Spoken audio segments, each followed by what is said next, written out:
Okay, hello guys. Welcome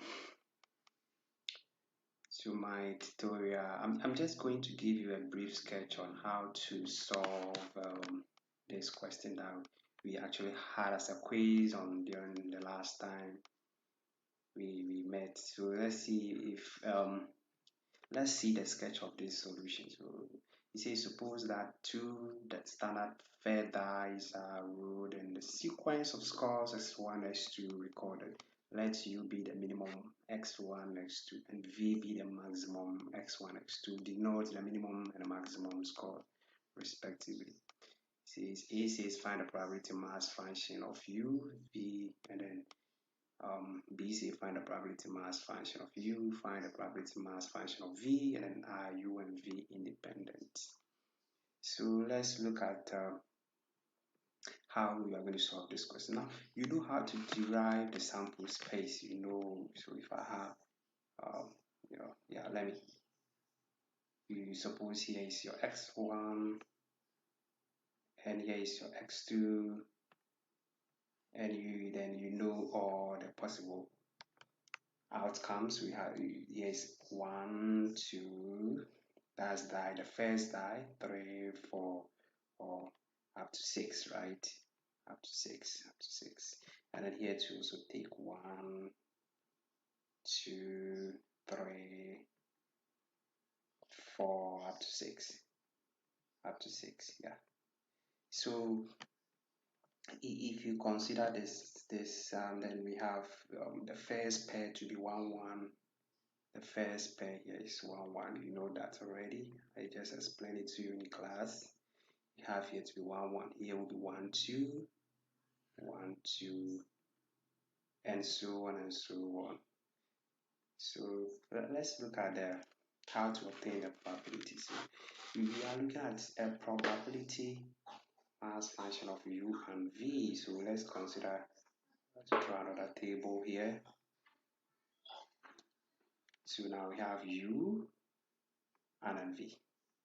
Before you can get the probability mass function of u and v, we need to know the values that u take and the values that v take.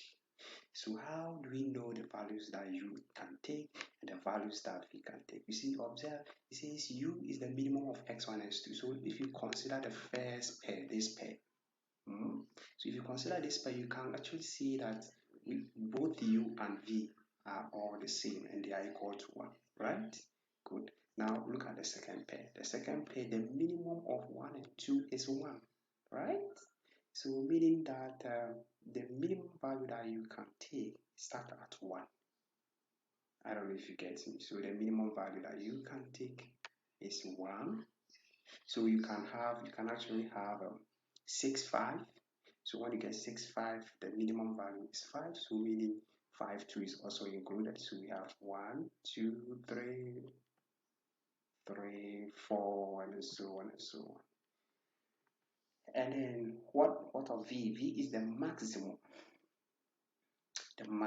value. So when we consider 1, 1, what is the maximum? Both of them are equal, and any of them can be maximum. So they are just, we know that the maximum can also be 1. Here the maximum is 2. You see, 1, 2, the maximum is 2. So 2 is also part, and then so on up to, you can also have 6, 5. 6, 5 is in there, and you see that actually 6 is the maximum, so 6 is also part. Now how do you obtain the probabilities? Now this portion is where u is 1 and v is 1. You see, where we are looking at probability that u is 1, so u is 1, and then v is also 1, right? V is also equal to 1. So how do we obtain this probability? So we are looking at a situation whereby the minimum and the maximum are equal to 1. And it is only happening once in there. So you can see that over here is when the minimum and the maximum is 1. Are you okay?